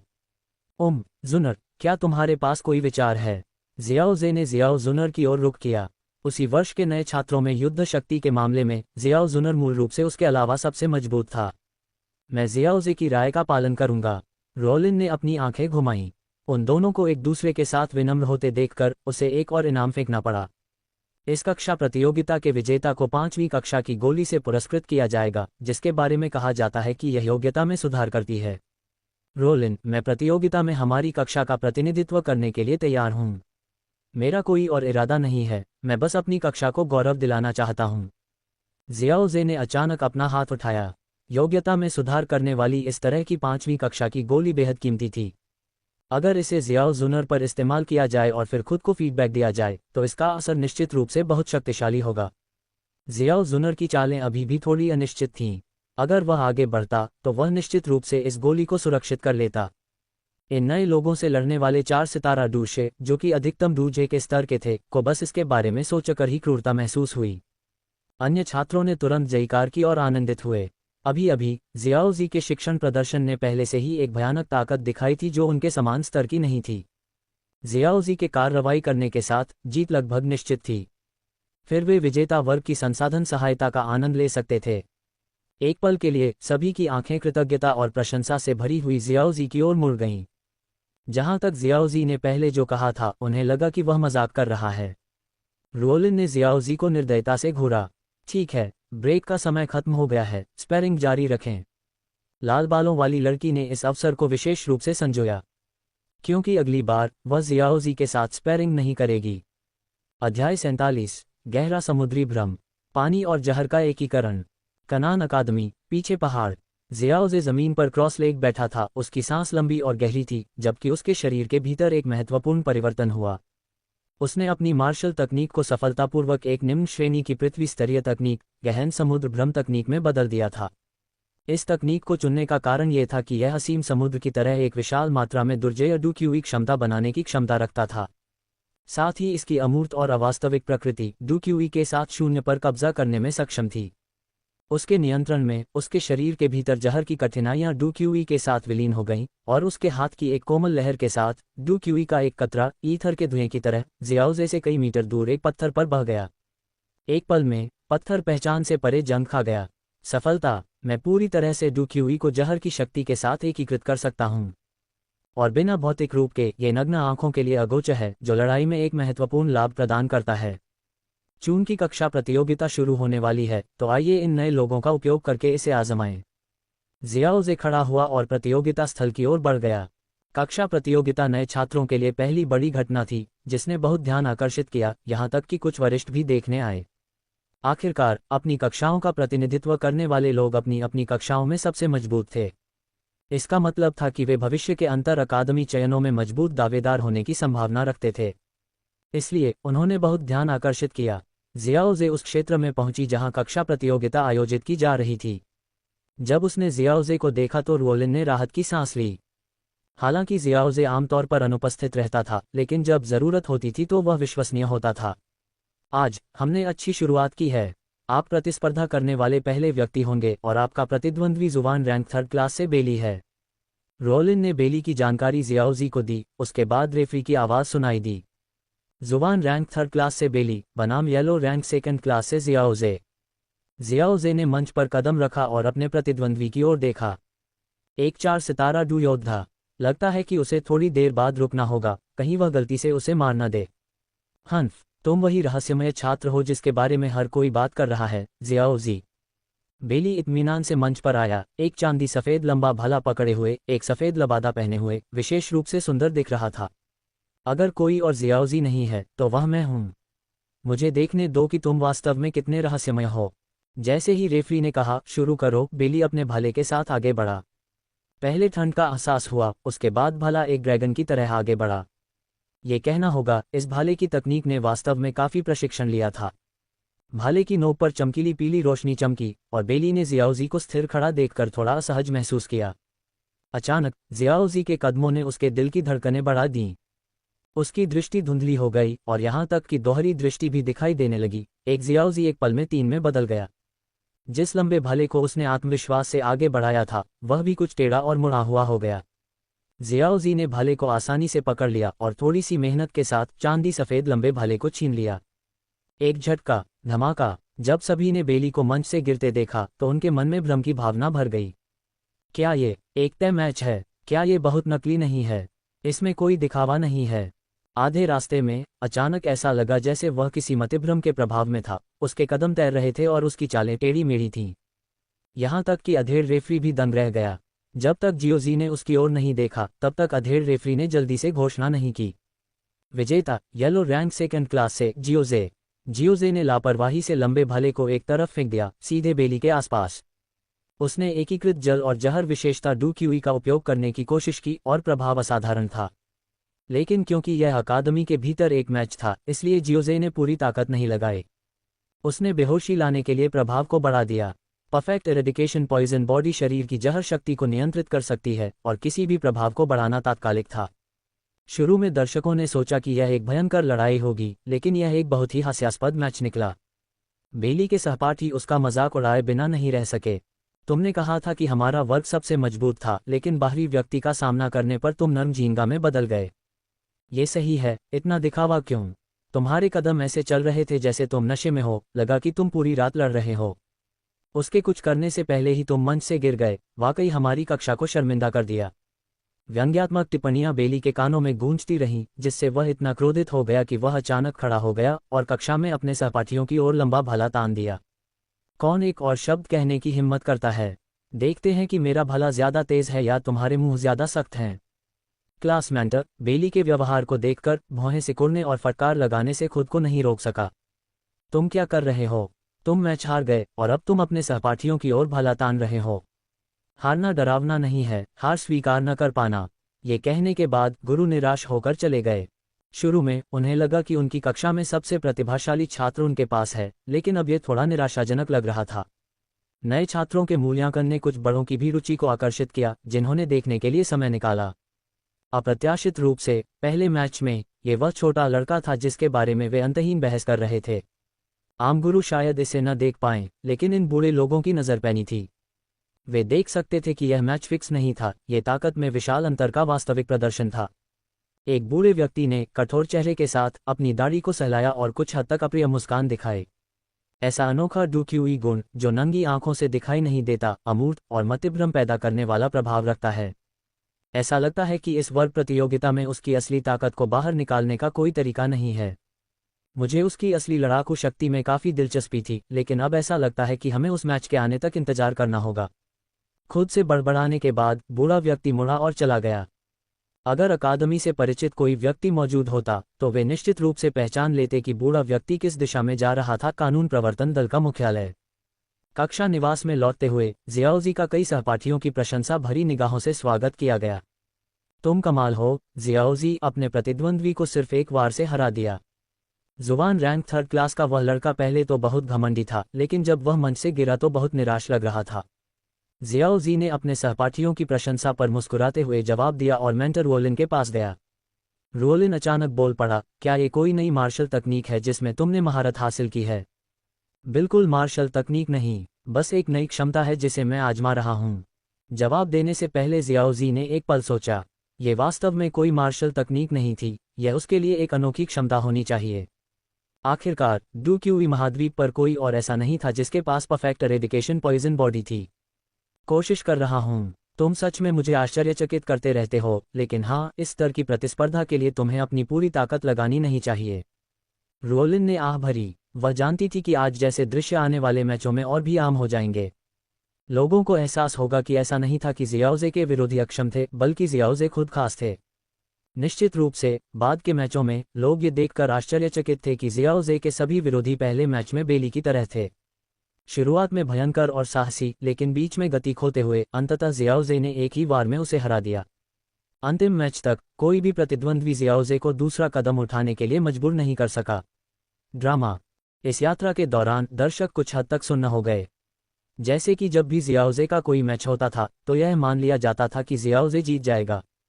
कुछ समय के लिए जियाओजे की प्रतिष्ठा नए खिलाड़ियों के बीच आसमान छू गई। सुपर एस रैंक जियाओ जुनर को भी पीछे छोड़ दिया। कुछ लोग तो जियाओजे को नए खिलाड़ियों में सबसे मजबूत कहने लगे। जियाओजे को इसकी परवाह नहीं थी। प्रतियोगिता के बाद उसे कौन ढूंढ सकता था। अध्याय 48। लाल गर्म शरीर को आकार देने वाली ज्वाला की गोली। क्लैंग। स्टेज पर जियाओजी ने अपनी उंगलियों को लंबी तलवार पर हिलाया, जिससे धातु के टकराने की तीखी आवाज आई। उसके सामने वाले व्यक्ति की आंखों के सामने केवल एक धुंधलापन महसूस हुआ और उनके हाथ अचानक खाली हो गए क्योंकि उनकी प्यारी तलवार दुश्मन के हाथों में गिर गई थी। धमाका। जियाओजी ने तलवार पर अपनी पकड़ उलट दी और उस व्यक्ति के पेट पर वार करने के लिए मूठ का इस्तेमाल किया, जिससे वे झुक गए। जब तक उसने अपना सिर फिर से उठाया, जियाओजी ने पहले ही लंबी तलवार को उसकी गर्दन पर रख दिया था। सहपाठी, मैं जीत गई। सुंदर चेहरे वाली लड़की ने असहाय होकर आह भरी। हालांकि उसने पहले ही इस परिणाम की उम्मीद कर ली थी, फिर भी वह कुछ हद तक अनिच्छुक महसूस कर रही थी। स्पष्ट रूप से वह फाइनल में पहुंच गई थी। बस एक कदम और आगे और वह 5वीं कक्षा की गोली प्राप्त कर सकती थी। लेकिन जियाओजी का सामना करना एक दुर्गम पहाड़ की तरह लग रहा था। उसके हाथों में वह एक राउंड भी नहीं टिक पाए इससे पहले कि वह उसकी गर्दन पर लंबी तलवार लटका देता। मैं हार गई, सहपाठी जियाओजी। रेफरी ने भी समय पर घोषणा की। इस मैच में येलो रैंक सेकंड क्लास से जियाओजी जीतता है। सामने के निर्णायक मंच पर वाइस डीन ने खड़े होकर भीड़ के सामने घोषणा की। इस क्लास प्रतियोगिता का अंतिम विजेता जियाओजी है। साथ ही जियाओजी की class yellow rank second class आने वाले वर्ष में अकादमी का समर्थन प्राप्त करेगी। वूहू। जैसे ही हुकियान के शब्द निकले, जियाओजी की क्लास में जयकारे गूंज उठे। एक स्वर में जियाओजी का नाम जपने लगे। मंच पर जियाओजी की मुस्कान भी बरकरार नहीं रह सकी। यह आपकी लंबी तलवार है। जियाओजी ने लंबी तलवार पर अपनी पकड़ उलट दी और उस व्यक्ति को मूठ थमा दी। सबक के लिए धन्यवाद, लेकिन मैं आज की हार को किसी दिन जरूर वापस लूंगा। महिला सहपाठी ने एक आकर्षक मुस्कान बिखेरी और दृढ़ निश्चयी घोषणा करते हुए लंबी तलवार ले ली। मुझे उम्मीद है, जियाओजे ने उदासीनता से कहा। अगर वह वास्तव में अपना सम्मान वापस पाना चाहती थी तो उसे अपना गला काटने के लिए बस एक जगह ढूंढनी होगी। कृपया अपना व्यक्तिगत विजय पुरस्कार प्राप्त करने के लिए ऊपर आएं, जियाओजे। ये सुनते ही जियाओजे की आंखें चमक उठी और वह जल्दी से मंच से कूद गया और विपरीत मंच की ओर बढ़ गया। ये 5वीं कक्षा की गोली थी जिसके लिए वह तरस रहा था। हुकियान ने जियाओजे को देखा, उसके चेहरे पर मुस्कान की एक झलक थी। क्लास प्रतियोगिता से जियाओजे वास्तव में साधना कार्यक्रम के योग्य था। हालांकि जियाओजे को अभी भी विकसित होने के लिए कुछ समय चाहिए था। भविष्य का जियाओजे निश्चित रूप से महाद्वीप पर एक महत्वपूर्ण छाप छोड़ेगा। इसे ले लो, ये कीमिया विभाग के एल्डर हो द्वारा परिष्कृत दुर्लभ कृति है। मैं उसे इसे पुरस्कार के रूप में देने के लिए राजी किया और वह काफी अनिच्छुक था, जिससे मुझे इस बारे में परेशानी हो रही थी। हुकियान ने खुशी से कहा, जैद की बोतल को जियाओजी को सौंपते हुए। जैद की बोतल उसके हाथ में गर्म महसूस हुई और जियाओजी अंदर संग्रहित गोलियों से निकलने वाली शक्तिशाली ऊर्जा को महसूस कर सकता था। धन्यवाद, वाइस डीन, यह आपके लिए अच्छी तरह से योग्य है। फिर वाइस डीन के अनुरोध के अनुसार भीड़ की निगाहों के बीच उसने जैद की बोतल को ऊपर उठाया, खुद को इस प्रतियोगिता का अंतिम विजेता घोषित किया। कक्षा में वापस जियाओजी पलक झपकते ही गायब हो गया। ये वाइस डीन का आखिरी अनुरोध था जिसने उसके लिए मुस्कुराते रहना मुश्किल बना दिया। कनान अकादमी, पीछे पहाड़, वह स्थान जहां वे तीनों अक्सर एक साथ अभ्यास करते थे। जियाओ जुनर और जियाओ यिक्सियन पहले से ही इंतजार कर रहे थे। वाइस डीन का अंतिम अनुरोध वास्तव में एक मजबूर मुस्कान को बनाए रखना मुश्किल बनाता है। जियाओ जुनर अपने मुंह को ढकने और हंसने से खुद को रोक नहीं पाए। लेकिन सहपाठियों को वास्तव में अच्छा लगता है खुद को सभी के सामने अंतिम विजेता घोषित करना। जियाओ यिक्सियन ने सहमति में सिर हिलाया, गंभीरता से कहा, मुझे लगता है कि हर लड़का उसकी जगह पर होना चाहेगा, और यह एक लड़की का ध्यान आकर्षित करने का सबसे आकर्षक तरीका भी है। जियाओजे ने अपनी बांह को रगड़ा, अभी भी इसकी आदत नहीं है। वैसे तुम ये बॉडी स्कल्पटिंग फ्लेम पिल क्यों नहीं लेते? जुनर, तुम्हारे पास अग्नि गुण है, इसलिए इसका प्रभाव तुम्हारे लिए बेहतर होना चाहिए। बॉडी स्कल्पटिंग फ्लेम पिल वह पुरस्कार था जिसे जियोजे ने अंतिम विजेता के रूप में जीता था। हालांकि जब उसने इसे खुद लिया तो ये प्रभावी था, लेकिन यह उतना महत्वपूर्ण नहीं था। जियो जुनर ने इसे लेने के बाद प्रभाव 10 गुना हो जाएगा, जिसका जियोजे बेसब्री से इंतजार कर रहा था। वास्तव में योग्यता में सुधार के लिए इस तरह की गोली के लिए उच्च गुण की आवश्यकता नहीं होती है। जियोजे, शायद अगर तुम इसे लेते हो तो प्रभाव बेहतर होगा। ये तुम्हारी प्रतिभा को दूसरे स्तर तक बढ़ा सकता है। जियो जुनर ने अपना जैड हाथ बढ़ाया और धीरे से जैड की बोतल को पीछे धकेल दिया। तुम अपने बड़े भाई जियोजे के साथ इतने विनम्र क्यों हो रहे हो? मैंने लिटिल डॉक्टर फेरी को अर्थीय मार्शल आर्ट्स का एक स्क्रॉल दिया। क्या मैं तुम्हें 5वीं श्रेणी की गोली नहीं दे सकता? जियाओजे ने कुछ जोर से कहा। जियाओ जुनर का हाथ पकड़ लिया और जैड की बोतल उसकी हथेली में रख दी। इसके अलावा मैंने अपनी साधना पद्धति का रूपांतरण पहले ही पूरा कर लिया है। इसके साथ मेरी साधना की गति और भी तेज हो जाएगी। मैं बाद में भीतरी प्रांगण में अकेली नहीं रहना चाहती। ये सुनकर जियाओ जुनेर ने विरोध करना बंद कर दिया। वह अपने बड़े भाई जियाओजी से अलग नहीं होना चाहती थी। जियाओ यिक्सियन, जो एक तरफ खड़ी थी, भी गंभीर हो गई। जियाओजी ने जो कहा वह सच था। जियाओजी की साधना की गति अब उनसे कहीं ज्यादा हो गई थी, जिससे उनके बीच काफी अंतर पैदा हो गया था। अगर वे अब पकड़ने की कोशिश नहीं करते तो जियाओजी वास्तव में अकेले ही भीतरी प्रांगण में प्रवेश कर जाता। जियाओ जुनेर ने जैड की बोतल खोली और गोलियों की तेज गंध के साथ एक हल्का ऊर्जा उतार चढ़ाव भी आया। बोतल के मुंह से एक तीखी सांस निकली और आसपास का तापमान बढ़ गया। गोलियों की कितनी तेज गंध है? जियाओ जुनेर निर्णय लेने से पहले एक पल के लिए चुप हो गई। बड़े भाई जियाओ जी, मैं इसे लेने से पहले 9 सितारा डूजी स्तर तक पहुंचने तक इंतजार करूंगी। इस गोली की शक्ति बहुत शक्तिशाली है। अपनी योग्यता में सुधार करने के बाद भी अभी भी काफी मात्रा में शक्ति बची रहेगी। तब तक इस बची हुई शक्ति के साथ मैं संभावित रूप से डूशी तक पहुंचने के लिए 2 गुना प्रयास कर सकता हूं। जियाओजे ने उसके शब्दों पर सिर हिलाया। जियाओ जुनर 9 सितारा डूजे बनने से बहुत दूर नहीं थी। शायद इस गोली के साथ वह सीधे डूशे तक पहुंच सकती थी। ... अगले दिनों में उन तीनों ने खुद को साधना के लिए समर्पित कर दिया। जियाओजे ने जियाओ जुनर के फीडबैक इनाम को इकट्ठा नहीं किया, इसे अगले स्तर तक पहुंचने के लिए बचाने का इरादा किया। जियाओ यिक्सियन के फीडबैक इनाम के लिए शायद 100 गुना इनाम के साथ पहली बार के बाद किस्मत खत्म हो गई थी। बाद के इनाम केवल 1 या 2 बार थे, जिन्हें केवल कुछ नहीं से बेहतर माना जा सकता था। अपने परफेक्ट एरेडिकेशन पॉइजन बॉडी के लिए ये पहले से ही सुंदर पेंटिंग में रंग का एक स्पर्श जोड़ रहा था। ... क्लास प्रतियोगिता के बाद जियाओजी अचानक ध्यान का केंद्र बन गया। बहुत से लोग कल के स्टार जियाओजी को हराना चाहते थे। वह जियाओजी जिसने क्लास प्रतियोगिता में अजेय रवैये के साथ अंतिम जीत की ओर कदम दर कदम आगे बढ़ाया। लेकिन बहुत से लोगों को यह उम्मीद नहीं थी कि क्लास प्रतियोगिता के बाद जियाओजी बिना किसी निशान के गायब हो जाएगा। वह अकादमी के साधना पाठ्यक्रमों में भी शामिल नहीं हुआ। इससे सीधे तौर पर कई लोग निराश हो गए जो जियाओजे को जीतना चाहते थे। दरअसल जियाओजे कभी कभी साधना पाठ्यक्रमों में शामिल होता था। कभी कभी वह व्यावहारिक पाठ्यक्रमों में भी भाग लेता था। उसने पहले ही सभी सैद्धांतिक पाठ्यक्रम पूरे कर लिए थे। जियाओजे के व्यवहार के कारण रोलिन को व्यावहारिक पाठ्यक्रमों के दौरान जियाओजे के साथ अभ्यास करने के लिए और लोगों की व्यवस्था करनी पड़ी। हालांकि परिणामस्वरूप सभी का अभ्यास समय काफी कम हो गया। अन्य छात्रों ने शिकायत नहीं की, सिवाय उन लोगों के जिन्होंने शुरुआत में जियाओजे के साथ अभ्यास किया था, जो पूरा भोजन का आनंद ले सकते थे। कक्षा प्रतियोगिता के बाद जियाओजे के साथ अभ्यास करने वाले लोग केवल सूप का एक घूंट ले सकते थे, क्योंकि उनका अभ्यास समय बहुत कम हो गया था। फिर भी उन छात्रों ने इसे बहुत संजोया, क्योंकि वे जानते थे कि जियाओजे की प्रतिभा के साथ उनके साथ एक ही कक्षा में बिताया गया समय बहुत कम होगा और वह जल्द ही साधना के उच्च स्तर पर प्रवेश करेगा। जैसे आंतरिक प्रांगण, जियाओजे धीरे धीरे उनसे दूर होता जा रहा था। नाटक, वे बस इतना ही कर सकते थे कि इस समय का उपयोग जियाओजे की मदद लेने के लिए करें। साधना में समय बीतता गया और जल्द ही जियाओ जुनर एक महत्वपूर्ण अड़चन पर पहुंच गया। 9 सितारा डूजे, अध्याय 49, बहुत बेहतर योग्यता। फुजिया, पीछे के पहाड़ पर थोड़ी उजाड़ चोटी। वे तीनों खास तौर पर जियाओ जुनर की सफलता के लिए इस धूप वाली जगह पर आए थे। यहाँ अग्नि तत्व काफी सक्रिय था। जियाओजे और लिटिल डॉक्टर परी जियाओ जुनर को प्रोत्साहित करते हुए खड़े थे।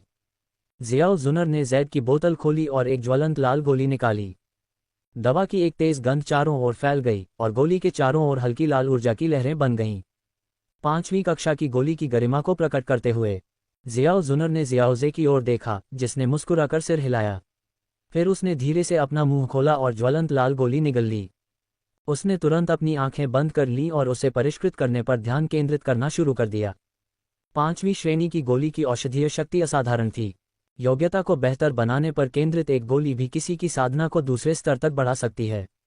इसके अलावा उन्नति के दौरान काया को परिष्कृत करने का प्रभाव भी था। दोनों प्रभावों के साथ प्रभावकारिता और भी मजबूत हो सकती है। जियाओ जुनर को लगा जैसे उसने आग का एक गोला निगल लिया हो और उग्र औषधीय शक्ति उसके शरीर में उत्पात मचा रही थी। लेकिन औषधीय शक्ति के फूटने से पहले एक और अधिक भयानक शक्ति अचानक उसके भीतर उमड़ पड़ी। उसने आसानी से इस शक्ति को वश में कर लिया, जिसमें जलन की अनुभूति थी। 5वीं श्रेणी की गोली से सुधार के दौरान जियाओ जुनर की त्वचा से एक हल्की लाल रोशनी निकली।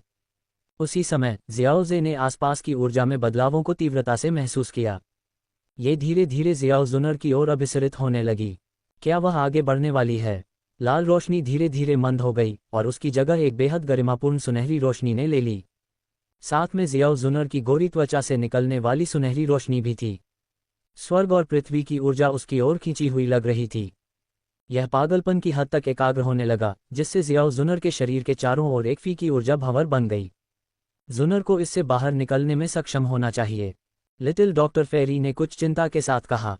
दूसरे स्तर तक साधना कभी भी आसान काम नहीं था। कई बार एक बार सफलता विफल होने के बाद रैंक में गिरावट की बहुत संभावना थी। चिंता मत करो, जुनर की योग्यता के साथ 5वीं कक्षा की गोली से बची हुई शक्ति के साथ दूसरे तक पहुंचना आसान होना चाहिए। जियाओजे को जियाओ जुनर पर पूरा भरोसा था। अब उन्हें बस धैर्यपूर्वक प्रतीक्षा करनी थी। निश्चित रूप से जैसे जैसे समय बीतता गया, जियाओ जुनर की गति और भी अधिक शक्तिशाली और जोरदार होती गई। उसके शरीर से निकलने वाली सुनहरी रोशनी और भी अधिक चमकदार हो गई। धमाका! जियाओ जुनर के शरीर से निकलने वाली सुनहरी ऊर्जा तरंगों के एक फीके घेरे के साथ जियाओजे की आंखों के सामने एक सिस्टम प्रॉम्प्ट चमक उठा। डिंग! जियो जुनर ने 5वीं श्रेणी की गोली बॉडी स्कल्पटिंग फ्लेम पिल का सेवन किया है और उसकी योग्यता में थोड़ा सुधार हुआ है। उसकी ताकत दूसरे स्तर तक पहुंच गई है। 10 गुना फीडबैक प्राप्त करने के लिए मेजबान को बधाई। अपनी योग्यता में बहुत सुधार करने के लिए मेजबान को बधाई। सिस्टम प्रॉम्प्ट देखकर जियोजे प्रसन्न हुआ। वास्तव में ये गोली के प्रभाव को अधिकतम कर रहा था। यदि वह इसे स्वयं लेता तो दूसरों को अधिक लाभ नहीं होता और उसका सुधार न्यूनतम होता। लेकिन यदि जियो जुनर इसे लेती तो न केवल उसे बेहतर योग्यता से लाभ होता, बल्कि जियोजे को भी जबरदस्त लाभ होता।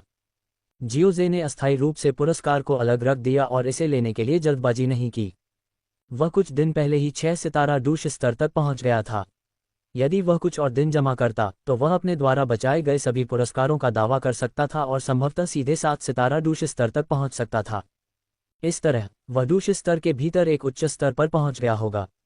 जियाओ डॉक्टर परी, मैं सफलतापूर्वक डूश तक पहुंच गया हूं। जियाओ जुनर ने अपनी आंखें खोली और जियाओजे और लिटिल डॉक्टर परी को देखा, खुशी से कहा। आखिरकार डूश स्तर पर पहुंचते हुए उसे उम्मीद थी कि वह जियाओजे से बहुत पीछे नहीं रह जाएगी। बधाई हो जुनर, बधाई हो छोटी बहन जुनर। जियाओ जुनर ने अपनी सफलता की अंतर्दृष्टि और 5वीं कक्षा की गोली लेने की भावना को साझा किया। जुनर की डूश तक की सफलता का जश्न मनाने के लिए क्या हमें कुछ दिन पहले आइस स्पिरिट खरगोशों का एक घोंसला नहीं मिला था? चलो खाने के लिए कुछ पकड़ते हैं। जियाओजे के सुझाव ने तुरंत जियाओ जुनर और लिटिल डॉक्टर परी की आंखों को चमका दिया, जिससे अनजाने में उनकी लार टपकने लगी। मैं आइस स्पिरिट खरगोशों को पकड़ने जाऊंगा। मैं कुछ जलाओ लकड़ी ढूंढने जाऊंगा। दोनों ने जल्दी से अपने काम बांट लिए और मौके से गायब हो गए। जियाओजे ने अपने स्टोरेज रिंग से रसोई के बर्तनों का पूरा सेट निकाला। वे तीनों लगभग हर दिन पीछे के पहाड़ पर रहते थे, इसलिए उन्हें भोजन और कपड़ों के मामले में आत्मनिर्भर होना सीखना पड़ा। आइस स्पिरिट खरगोश दूसरे दर्जे के जादुई जानवर थे जो डूश स्तर के अभ्यासियों के बराबर थे और उनकी बर्फ की विशेषता उन्हें काफी मुश्किल बनाती थी। यहाँ तक कि साधारण जादुई जानवर भी उन्हें अपने व्यंजनों में शामिल नहीं करते थे, क्योंकि जादुई जानवर उन्हें जिंदा खाना पसंद करते थे। आइस स्पिरिट खरगोशों के मांस में बड़ी मात्रा में आइस विशेषता डुक्यूई होती थी, जिसे कच्चा खाने पर पचाना मुश्किल होता था और इससे दस्त भी हो सकते थे। वे जादुई जानवर जितना हो सके आइस स्पिरिट खरगोशों से दूर रहते थे। भले ही वे आइस स्पिरिट खरगोशों को हरा सकते थे, फिर भी उन्होंने उन्हें अपने व्यंजनों से बाहर कर दिया। हालांकि एक बार जब आइस स्पिरिट खरगोशों को आइस विशेषता डूक्यूई के प्रभाव को हटाने के लिए ठीक से संसाधित किया गया तो वे दुर्लभ व्यंजन बन गए। एक बार इसे चखने के बाद वे दोनों आइस स्पिरिट खरगोशों को भूल नहीं पाए। उन्होंने कुछ दिन पहले मिले घोंसले को बाद में खाने के लिए चिन्हित भी कर लिया। जब उन्हें खाने का मन होता तो वे कुछ पकड़ लेते। जल्द ही जियाओ जुनर 3 आइस स्पिरिट खरगोशों के साथ वापस आ गया, जिनकी गर्दन मुड़ी हुई थी। लिटिल डॉक्टर परी भी पूरी फसल के साथ वापस आए। उसने अपने स्टोरेज रिंग से कुछ विशेष जलाऊ लकड़ी निकाली। कुछ ही देर में चोटी एक लुभावनी सुगंध से भर गई। पिछली औषधीय गंध से अलग ये सुगंध जीवित प्राणियों की आदिम भूख को अधिक प्रभावी ढंग से उत्तेजित कर सकती थी, जिससे लोग लार टपकाने से खुद को रोक नहीं पाते। प्रत्येक व्यक्ति द्वारा आइस स्पिरिट खरगोश का आनंद लेने के बाद वे तीनों एक बार फिर से साधना में डूब गए। साधना धारा के विरुद्ध नौकायन करने जैसा था। यदि आप आगे नहीं बढ़ते तो आप पीछे हट जाते। उबाऊ साधना अपरिहार्य थी। केवल एक चीज जो वे कर सकते थे वह थी प्रक्रिया के दौरान अपने लिए कुछ मजा ढूंढना। स्वादिष्ट आइस स्पिरिट खरगोशों का आनंद उन्होंने अभी अभी लिया था, जो उनके लिए चुना गया मजा बन गया। ... अगले दिन जियाओ जे शायद ही कभी साधना कक्षाओं में भाग लेने के लिए अकादमी में वापस आया। कई सहपाठियों ने उसका गर्मजोशी से स्वागत किया। अपने सहपाठियों की नज़र में जियाओ जे एक खजाना था। उसके साथ सिर्फ मुकाबला करना निस्संदेह बहुत फायदेमंद होगा। अकादमी रैंकिंग के बाद जियाओ जे ने जानबूझकर कम प्रोफाइल बनाए रखी और शायद ही कभी खुद को दिखाया। आखिरकार लोग हमेशा नयापन चाहते हैं, और अगर आप लंबे समय तक दिखाई नहीं देते तो उत्साह खत्म हो जाता है। इसलिए जब वह आज लौटा तो उसके सहपाठियों के गर्मजोशी भरे स्वागत के अलावा कोई और घटना नहीं हुई। जियाओ जे, कृपया मुझे समझाएं। लंबे काले बालों और थोड़ी शर्मीली अभिव्यक्ति वाली एक सुंदर लड़की ने जियाओ जे से कहा। नमस्ते, आपको हमारी कक्षा में मेरे साथ मुकाबला करने वाला आखिरी व्यक्ति होना चाहिए, है ना? क्या जियाओ जुनर और लिटिल डॉक्टर फेरी अभी भी यहाँ नहीं हैं? लड़की खुद को पूछने से रोक नहीं पाए। वे हर दिन मेरे साथ अभ्यास करते हैं, इसलिए आपको उनके बारे में चिंता करने की जरूरत नहीं है। जियाओ जे ने मुस्कुराते हुए अपना हाथ हिलाया, ये संकेत देते हुए कि लड़की शुरू कर सकती है। यह अच्छा है। लड़की की आंखों में ईर्ष्या की झलक दिखाई दी, फिर उसने जियाओ जे पर गंभीरता से हमला किया। दरअसल इस समय साधना कक्षा पहले ही समाप्त हो चुकी थी और जियाओ जे बस अंतिम छात्र के साथ अभ्यास समाप्त करना चाहता था। अन्य छात्र जियाओ जे से सीख रहे थे। इस समय एक लाल आकृति दरवाजे पर चमकी। जियाओ जे ने नजर घुमाई और बिना किसी ध्यान दिए अंदर ही अंदर मुस्कुराया। लाल आकृति सीधे जियाओ जुनर के पास चली गई। उसने जो शब्द बोले उससे आसपास के सभी लोग दंग रह गए। यह एक चौंकाने वाला कबूलनामा था। जियाओ जुनर, मैं तुम्हें पसंद करता हूँ। क्या तुम मेरे साथ संबंध बनाना चाहोगी? जियाओ जुनर ने अचानक उपस्थिति को देखा। उसका मुंह थोड़ा खुला हुआ था।